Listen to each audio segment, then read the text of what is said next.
கொண்டு போகவான நம்மை அவரை துதிக்கிற தேவ பிள்ளையை கர்த்தர் மாற்றி விடுகிறார். ஆராதனை என்பது தெரியுமா? தேவ சமூகத்தில் வந்து ஆண்டவர் செய்த ஒவ்வொரு நன்மைக்காக அவருக்கு நன்றி சொல்லுவோம்.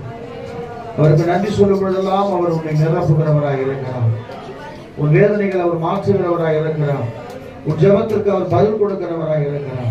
ஹல்லேலூயா, ஹல்லேலூயா. சங்கீதக்காரர் தான் சொல்றான், நான் மரணங்களுடைய பள்ளத்தாக்கில் நடந்தாலும் பொல்லாப்புக்கு பயப்படேன். தேவரே என்னோடு கூட இருக்கிற உமது கோலும் தடியும் என்னை தேற்றும் என்று சொல்றேன். ஹல்லேலூயா. தைரியமா நம்ம சொல்லுவோமா? எந்த சூழ்நிலை வந்தாலும் இயேசு என்னோடு கூட இருக்கிறார். எப்பேற்பட்ட மரண கட்டுகள் வந்தாலும் அதை முறியடிக்கிற தேவன் என்னோடு கூட இருக்கிறார். என் ஆத்மாவை உயிர்ப்பிக்கிற கர்த்தர் என்னோடு கூட இருக்கிறார். ஹல்லேலூயா. பள்ளத்தாக்கில்